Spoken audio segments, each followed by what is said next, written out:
Hello, everybody. We're having technical difficulties up here.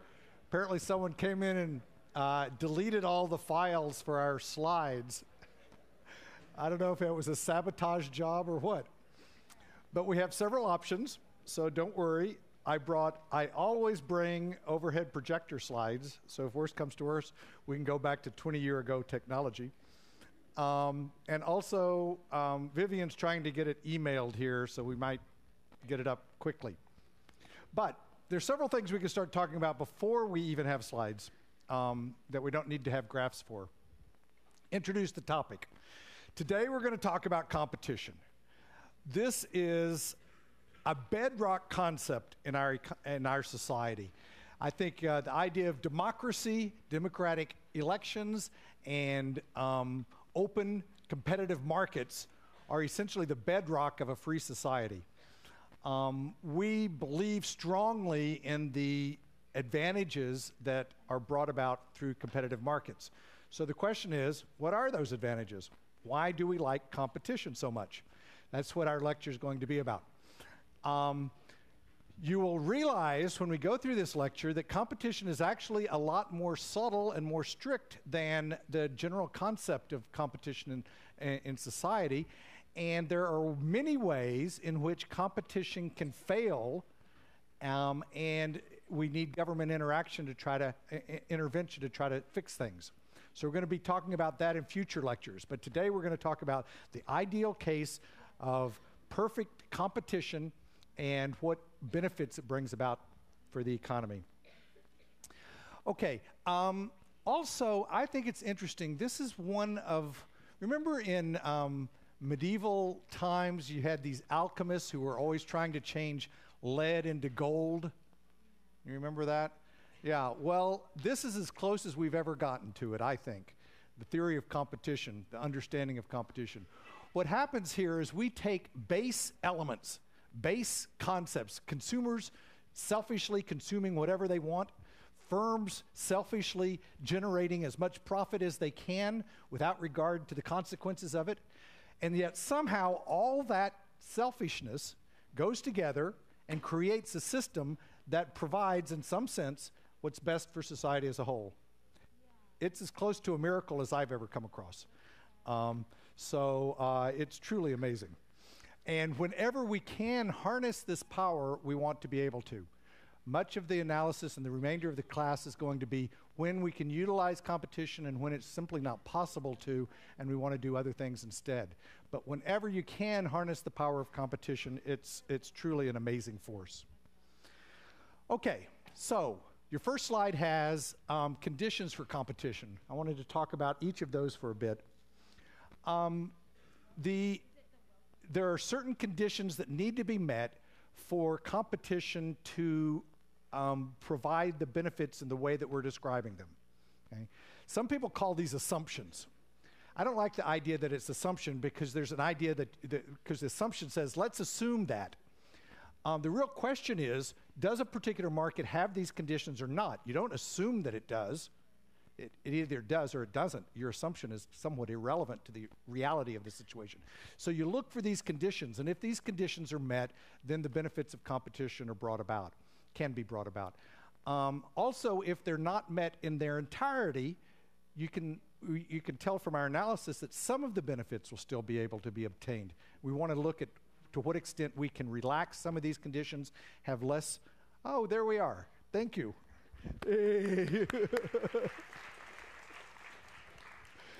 Some of the benefits of competition with more general conditions that don't necessarily strictly meet these.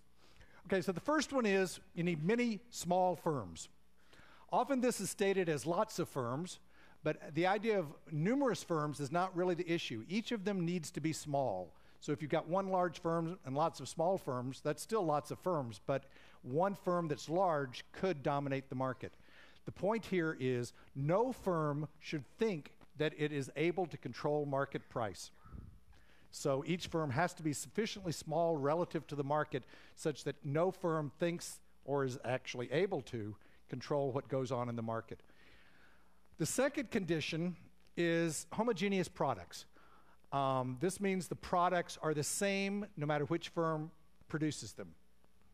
The consequence of this, and in a sense a way to define homogeneous products, is if one firm charges a higher price than another firm, nobody will buy from the higher priced firm because you can get exactly the same thing from the lower priced firm. So anything that would cause a person to continue to buy a product from a firm that's charging higher price than a competitor, that is an instance of non-homogeneous product. So for example, cars, obviously. We think of the automobile industry as being highly competitive, but it's not competitive in this way that we're using the term today. It's in ways that we're going to discuss in the future. It's not a purely competitive market because Toyota can raise its price and people are going to still buy some Toyotas. Everyone won't switch immediately to get a Honda instead. It's possible for each firm to raise its price and not lose all its customers. With homogeneous product, any firm that raised its price higher than the competitors would simply lose all its customers. What's an example of this?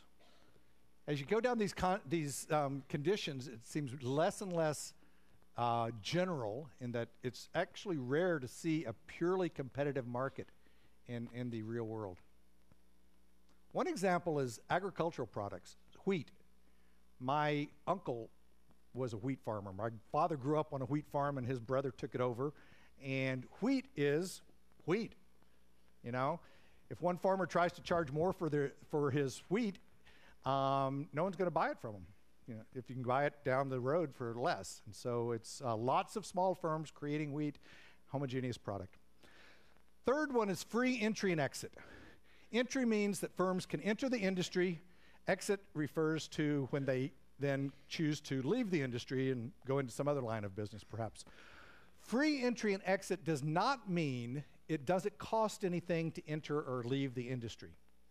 It has a very specific meaning. So when you enter an industry, if you want to be a wheat farmer, you have to buy land, you have to buy machinery, you have to have costs that are set up to do that. So it's not free entry in the sense of costless. What is meant here is that any firm that enters can then leave the industry and recoup whatever costs it incurred in entry. So if the firm has to buy land, buy machinery to enter the industry, the firm can then leave the industry, sell the land, sell the machinery minus the depreciation, the amount that it used of the machinery for the period it was operating. So essentially what this means is that firms can freely enter and leave. There's no sunk cost in that cannot be recouped on exit. This is an extremely important point. Most people don't even think about this as an aspect of competition, but as we'll see, many of the benefits of competition come from the ability of firms to enter the industry and leave when they choose to and recoup whatever the entry costs were. And then the last one is that all firms face the same technology, or if you want to state, the same costs. So each firm has access to inputs at the same prices as all other firms. So there's no disadvantage that any firm faces relative to inputs.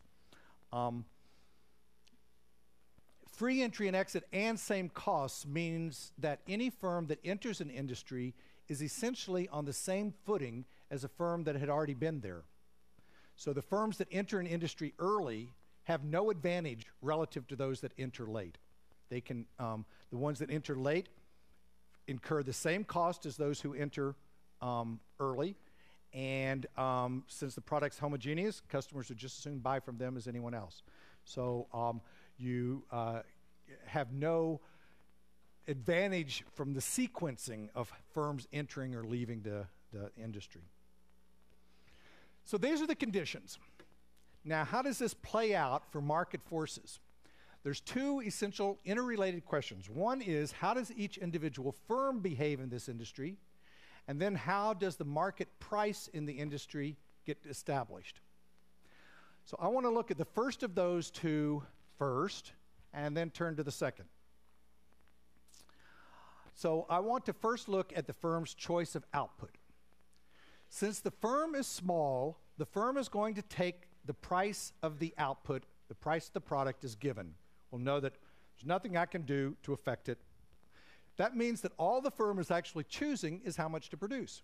They're not choosing a price because the price is given.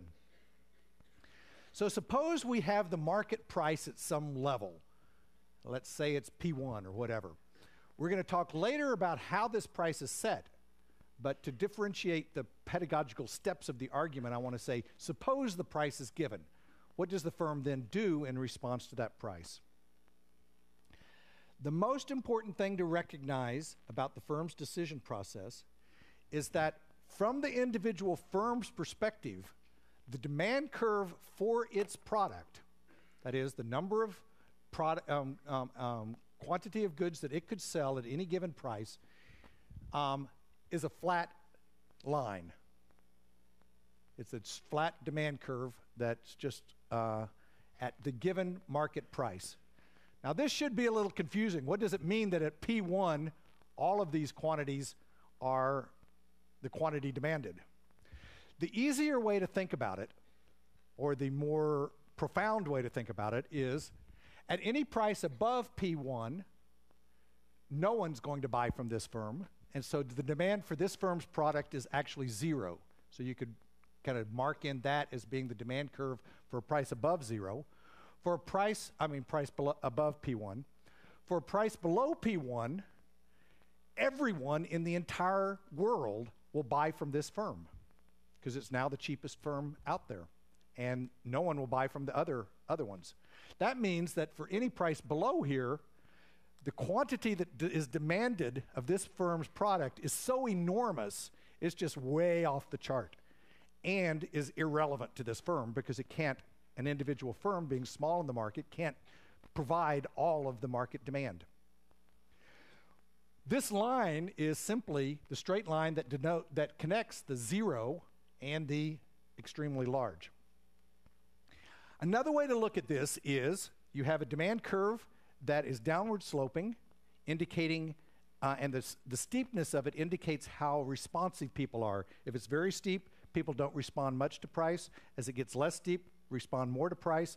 This is an extreme where there's an infinite response to price. Any price increase reduces quantity down to zero. Okay? So that's another way to look at it. And then a third way to look at it is at any price, the firm can sell as much as it wants to and be able to have that amount demanded, find buyers for it. So any quantity that the firm wants to sell, given its capacity not to meet the whole market, but up to the total market, it would be able to sell. So those are three alternative ways of looking at this flat demand curve. Now, given that the firm recognizes that its demand curve is flat, it might not think about it this way. I'm sure my uncle didn't think about it this way. My uncle just thought, oh, there's a price, how much do I want to produce? And the thought process that he went through is exactly what we're going to step through. But we like to think about it as a flat demand curve because it unifies it with all the other concepts we use. And it is a correct device. It's just a formalization of the more informal procedure. So what does the firm do? The firm has a marginal cost curve that tells it how much does it cost to produce an extra unit of the good, given whatever it is producing already. And the firm will simply decide how much to produce by walking along this marginal cost curve, comparing price to marginal cost at every step, and stopping when it's no longer advantageous to expand production. So my uncle will decide how much wheat to produce in a given year, compare the cost of producing a small amount of wheat, an extra unit when it's already producing a small amount, with the price, say, oh, I can sell it for more than it cost me to produce it, so I'm going to go ahead and do it. So then it produces more wheat, or he decides to produce more wheat, and then should I produce even more? Well, my costs are a little higher now because I'm having to use the less efficient parts of, less fertile parts of my farm, but I can still sell it for a price that exceeds the cost that I've got. And it continues making that decision, expanding output until it gets to here. At that point, the price is exactly equal to the marginal cost, and so the firm has no reason to go any further. He would in a sense, if he were up here, he would say, well, what is my marginal cost? Well, it's above my price, and so I should cut my production. I'd make money by not producing this last unit because the cost of producing it exceeds the price I can sell it for. What that means is the firm essentially moves to the point where marginal cost is equal to price. This is a crucial element of competition. Whoops. That the firm chooses a quantity at which its price, the price that it faces, is equal to marginal cost. Now, many people say that a competitive firm prices at marginal cost because the price is equal to marginal cost. That is correct in a narrow sense in that the price is equal to marginal cost, but it's stated in a slightly incorrect fashion. It implies that the firm is choosing a price and chooses a price that's equal to marginal cost. The firm is not choosing a price. The price is given to the firm. The firm is choosing a level of quantity at which its marginal cost is equal to its price.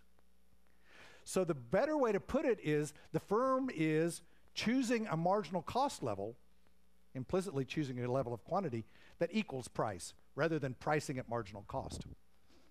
But you can use the shorthand pricing at marginal cost if you want to, as long as you realize they're not actually choosing the price. They're choosing quantity. Notice how placid this competitive firm is. We think of competition as a kind of rough and ready, each firm trying to steal the other firm's customers.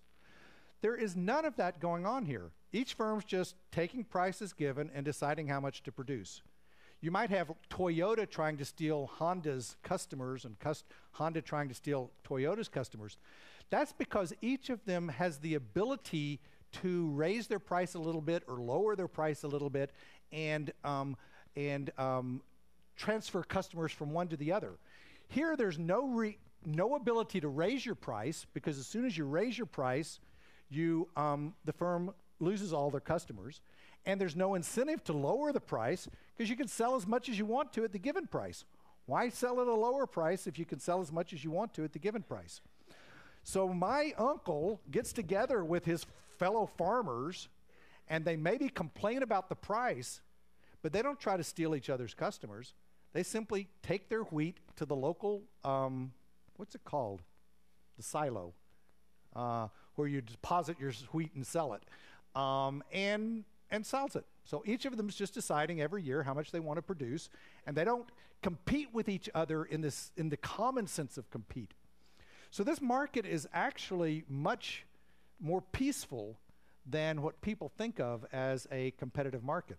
A purely competitive market is, there's really not antagonism or an attempt to undermine each other between the competitors. And if that's happening, then it's actually a sign of market power, as we'll show in the future. Now, that's how a firm operates. As I said, let's take prices given, and we then determined how the firm is going to react to that. Now I want to say, okay, how is the price in the market determined? And to do this, I'm going to look at two stages of analysis. In reality, both of these stages occur simultaneously. I'm dividing the two stages because it's extremely useful pedagogically to see the forces that are going on. The first stage is what I'm defining as there's a fixed number of firms in the industry. So there's a certain number of firms, say 100 firms, 1,000 firms, whatever there are, okay? And that's fixed. So I'm not allowing entry or exit. And then in stage two, I'm allowing entry and exit. The reason for this division is because I want to show what aspects of competition arise simply because you have a lot of firms, independent of entry and exit. Okay? That's stage one. And what aspects of competition arise because of free entry and exit. So this breaking it into two stages allows us to differentiate where the forces are coming from and what's causing each of them. Because sometimes you will have free entry and exit, but not a lot of firms. And so you want to see what happens from free entry and exit. Sometimes you'll have these aren't purely competitive markets, but you'll have a quasi-competitive market that has a lot of firms, but not entry and exit. Okay? And you want to know how that would play out. So by seeing how each of these forces play out is important. Now, one important thing. In your book, on the discussion of competition, there is a distinction between long run and short run. How many of you have seen that? Yes. Long run and short run is an important distinction, but it's a different distinction than I'm making here. Each of these distinctions is utilized to elucidate some concepts.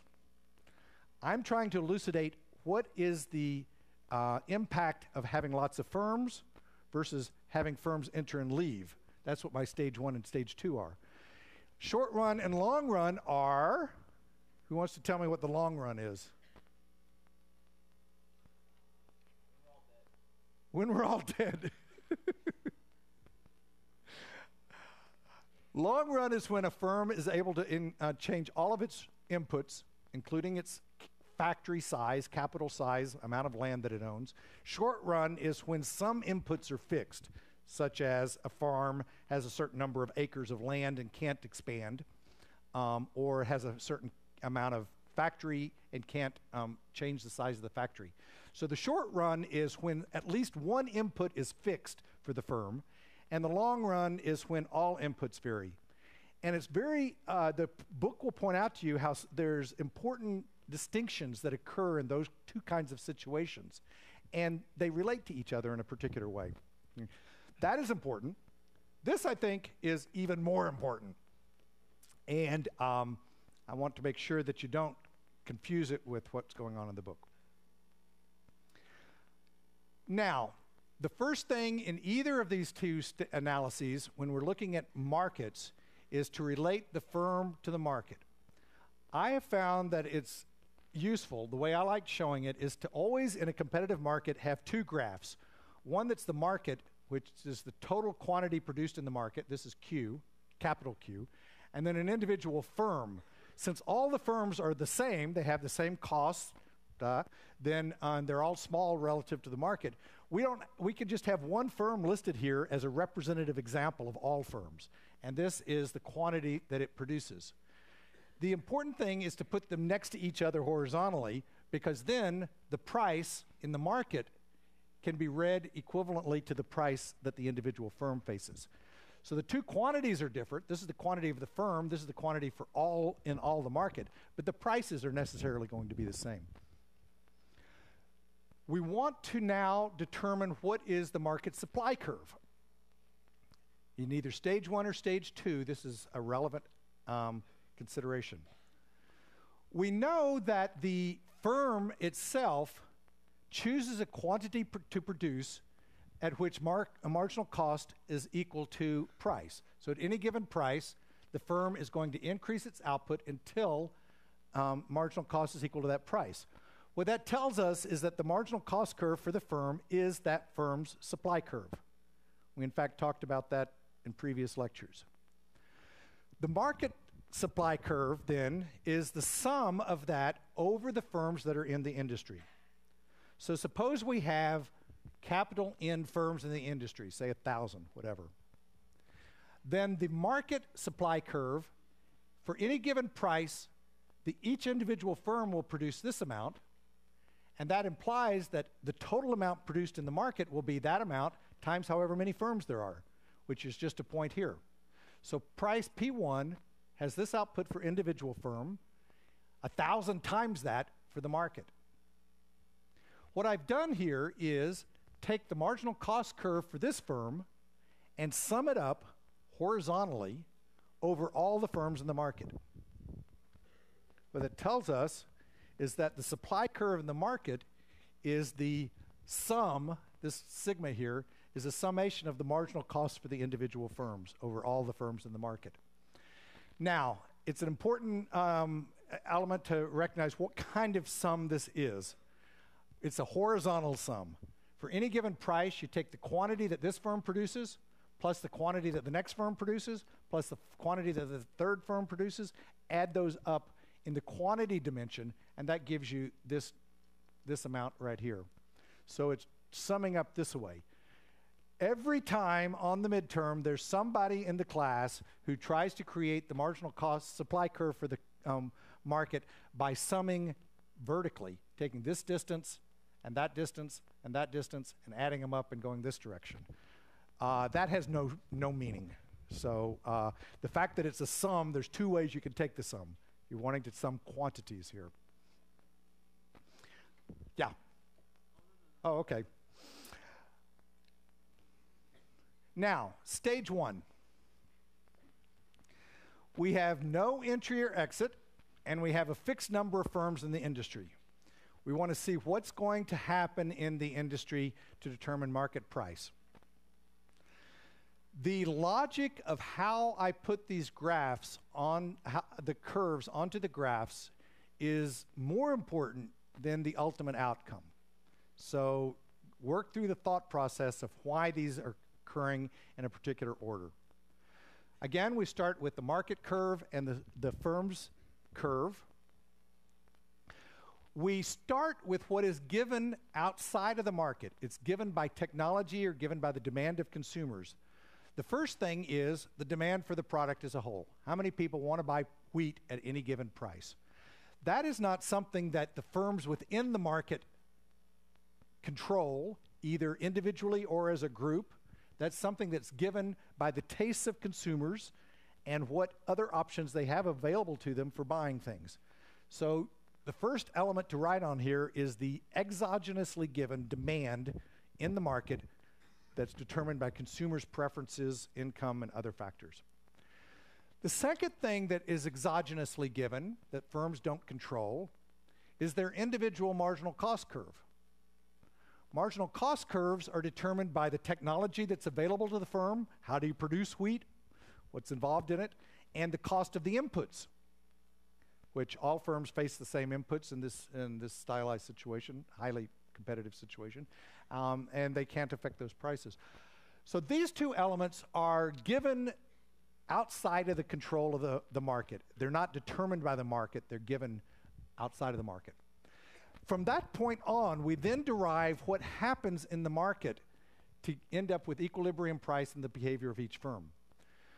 We know that by definition, the supply in the market is the sum, horizontal sum, of the marginal cost curves for each individual firm.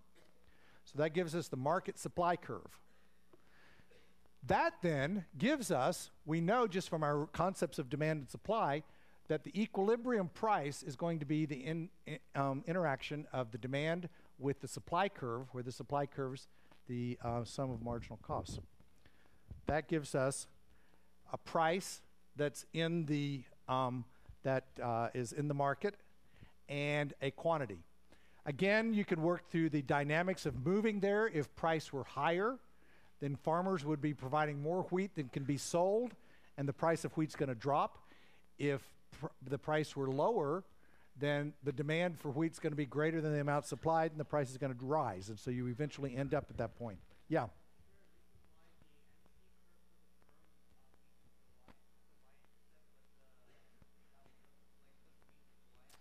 Well, okay, here was this was a good point. This marginal cost curve intersects the y-axis here, and this one doesn't. It should. That's just messy graphing. Luckily, we don't care because it doesn't. Nothing's happening over there. Then, what does each firm do given this price? Well, we already know what each firm does.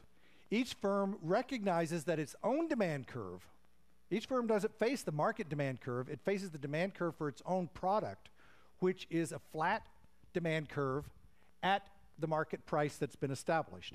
And then each individual firm will produce the quantity at which its own marginal cost is equal to that price. So each firm will end up producing more and more until it moves to that point.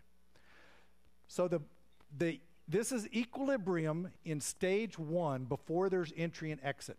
Each firm will produce where price is equal to marginal cost, and choose the quantity at which its marginal cost has risen to price. And then the total amount in the market will be where the demand curve intersects the horizontal sum of the marginal cost curves.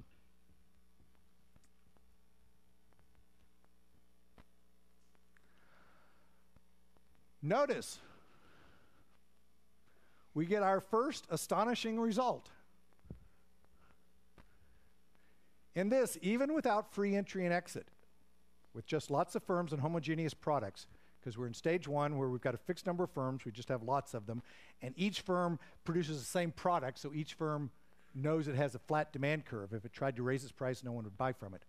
What we get is the market price is equal to marginal cost for each individual firm, okay, which implies that the marginal willingness to pay for each person is equal to marginal cost, which, as you saw last lecture, Sal, you explained, that's the socially optimal level of output. Who would have thought? Why does this occur? It's not that the market moves to that point because anyone cares about that point that's in the market. Everyone's trying to just optimize for themselves. But given a particular price that is in the market, we know how that price gets established by the interaction of demand and supply. Consumers, as we know, will always buy the good as long as their marginal willingness to pay exceeds the price. Notice, remember that demand curve is equal to marginal willingness to pay curve. It's the same thing. So consumers start buying a little bit of it when their marginal willingness to pay is greater than the price, and continue buying and buying and buying and buying until their marginal willingness to pay is equal to that price. And then they quit buying anymore, because after that, their marginal willingness to pay is less than the price. Notice that this is true not just for the market as a whole. It's not like marginal willingness to pay in the market, because that has no meaning. But the marginal willingness to pay of every single customer. Every single customer has bought an amount of wheat that they want, or bread, or whatever this is demanded for, until their willingness to pay for one extra unit is exactly equal to the price, and they quit buying anymore. This in itself is interesting. All of us have different preferences. Some people care more about one thing than another. Some people care more about bread. Some people care more about rice, different things. But in a market system, when each person is consuming the quantities that they want, we end up on the margin all having the same marginal willingness to pay, because we've all optimized to that point. It's not that we all start out with the same marginal willingness to pay, but we all consume whatever quantity it takes for us to move to where our marginal willingness to pay is equal to the price. And just think about it. What if your marginal willingness to pay was greater than the price? You'd buy more of it. If your marginal willingness to pay was less than the price, you'd buy less of it. So essentially, every individual person is making their own decisions that end them up with the marginal willingness to pay. So it ends up that everyone in this room has the same marginal willingness to pay for a product that is priced in the market that you're buying, even though we all have exceedingly different preferences. And the way we get there is we have different levels of consumption.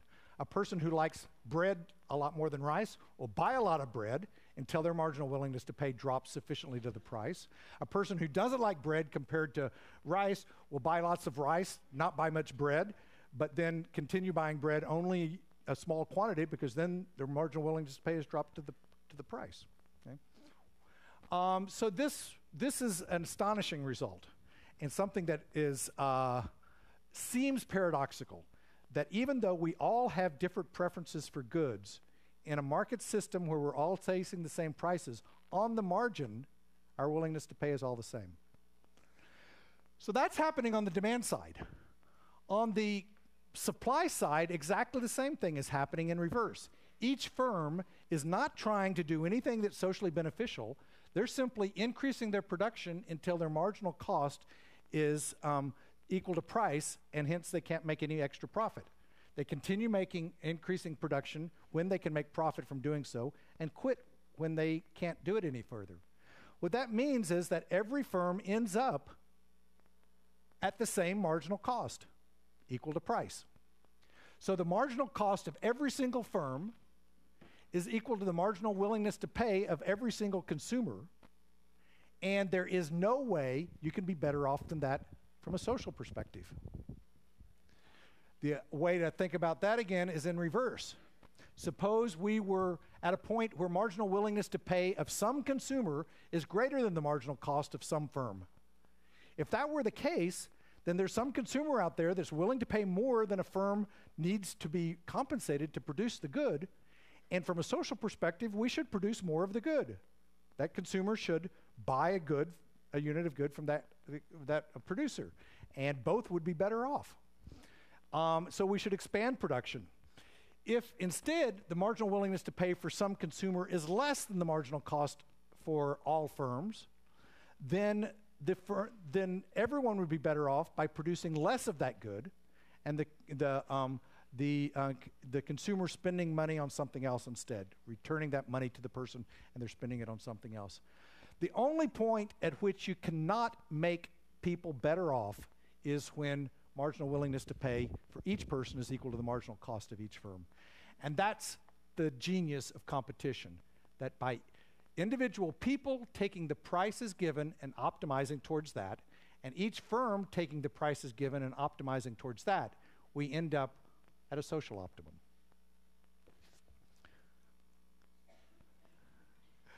Okay, one thing to note here, when we're in stage one, this quantity here is exactly equal to that quantity times however many firms you've got in the market.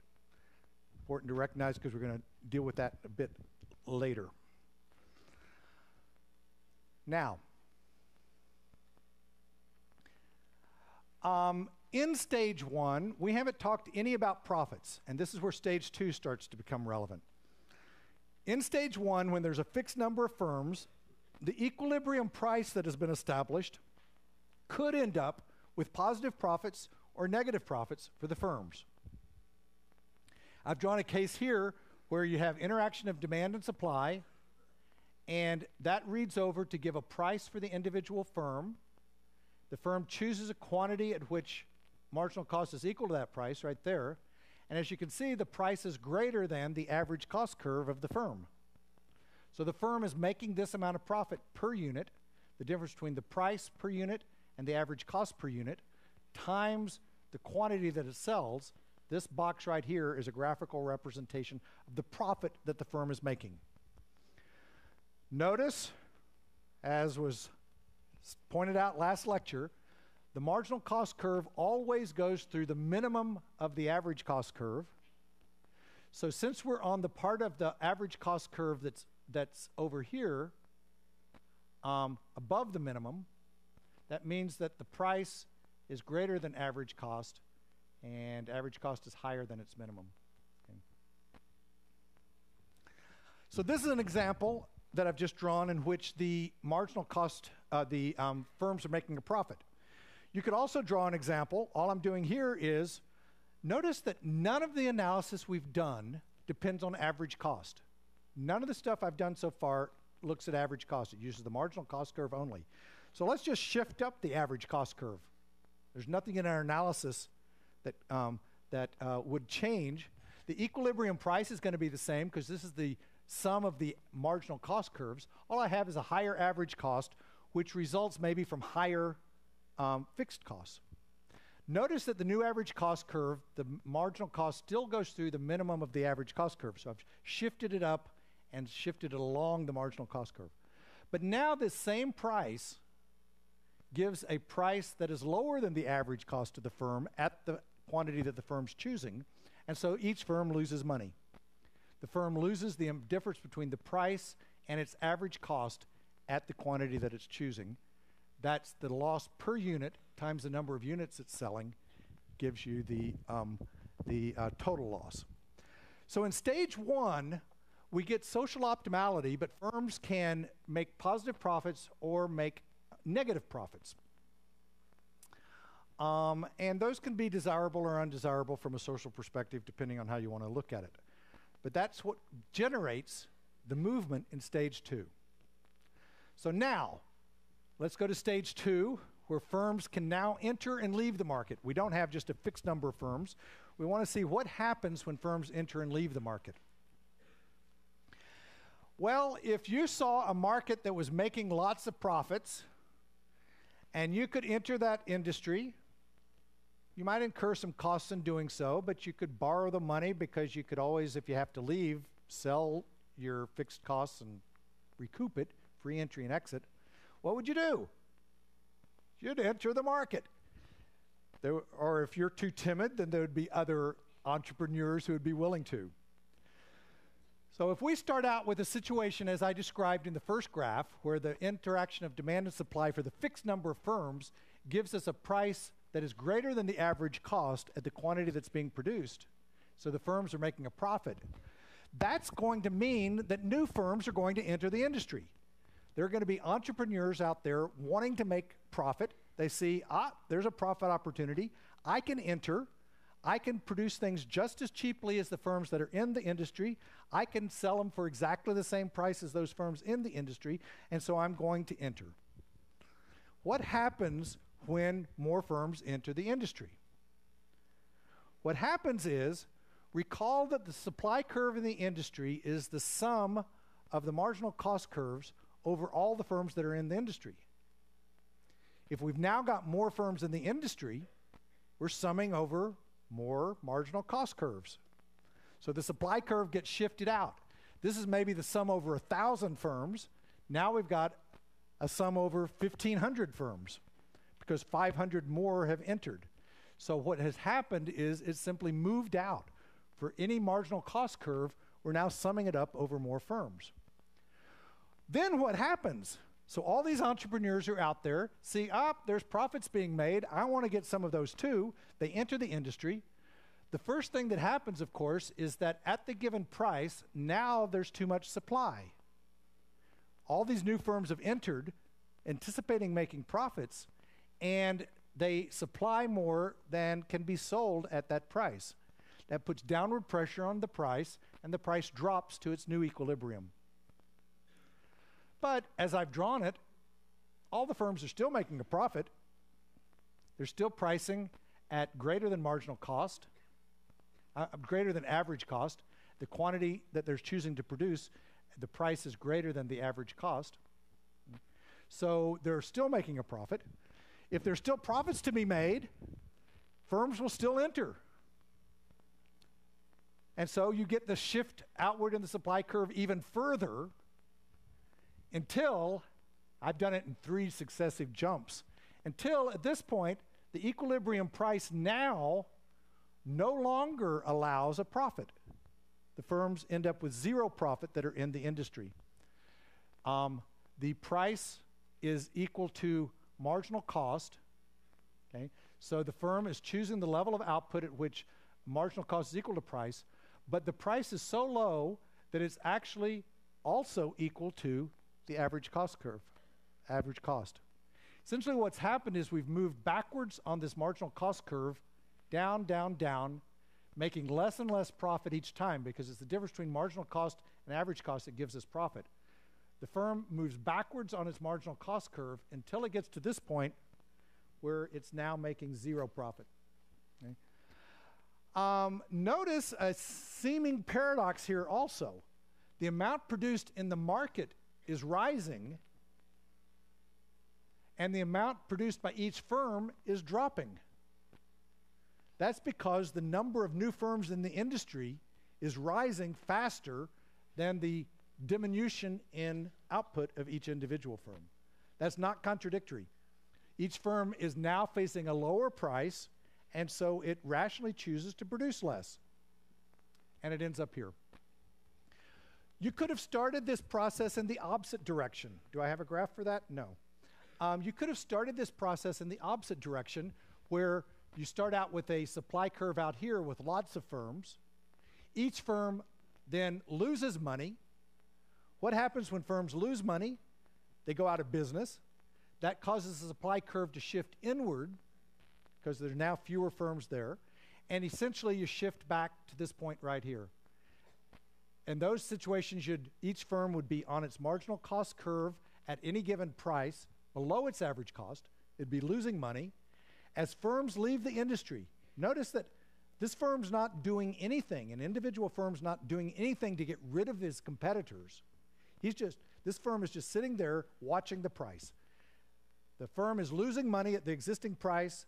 As other firms happen to leave, the firm observes the price in the market rising and produces more and more and more until we get to this equilibrium where there's zero profit and no firms entering or leaving. Did you? No? It looked like you had an issue. Okay. We got it. What the equilibrium then is,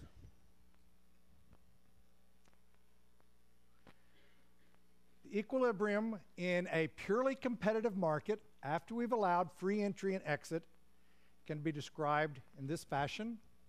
The demand curve for the market is given exogenously. The marginal cost curve for each firm and the average cost curve for each firm is given by technology that's outside of the system. In equilibrium, we don't need to show all the other rigmarole now of how we got there. We know that the price is eventually going to move to the minimum of the average cost curve where marginal cost intersects average cost. So the price is going to be here. The total amount produced in the market is going to be whatever's demanded at that price. Each firm is going to produce where its marginal cost is equal to that price, which, since that price is the minimum of the average cost curve, it's also producing where its average cost is equal to that price. And the total amount in the market is going to be, again, read off the demand curve. How many firms are there going to be?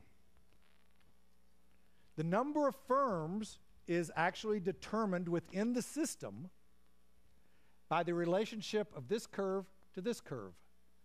This quantity divided by that quantity has to be the number of firms that is in the market in equilibrium. So the way you can tell how many firms are going to be in the market in equilibrium is to find the minimum of the average cost curve. What price is the lowest average cost what is the lowest average cost that's possible for a firm to incur? What is the quantity at which that minimum average cost is occurring? That gives the quantity for each firm. That also gives the price that will eventually occur in equilibrium.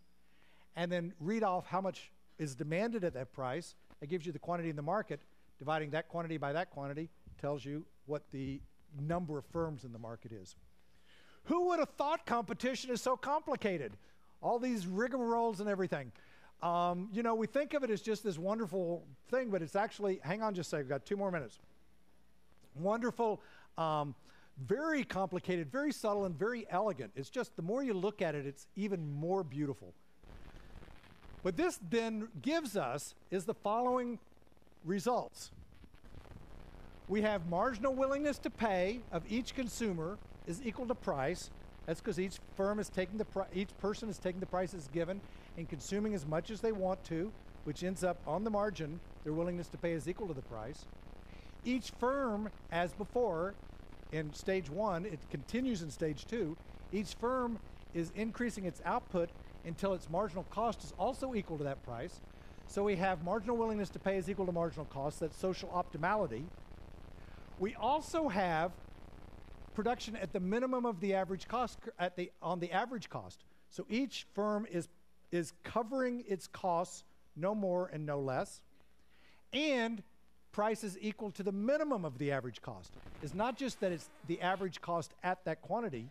This happens to be the minimum average cost. So each firm is producing the cheapest possible way for producing it on a per unit basis. And profits are zero. This could be considered a desirable social outcome because it's no transfer of money from consumers to producers. All that's happening is producers are getting their costs covered, they cover their average costs, and that's it. Who would have thought that you could have a simple system like this with price equaling everything that's relevant in the market? Marginal willingness to pay, marginal cost, average cost, and the minimum of average cost, all simultaneously. Okay, come back next week, or next Wednesday. We'll talk more about it. Thank you.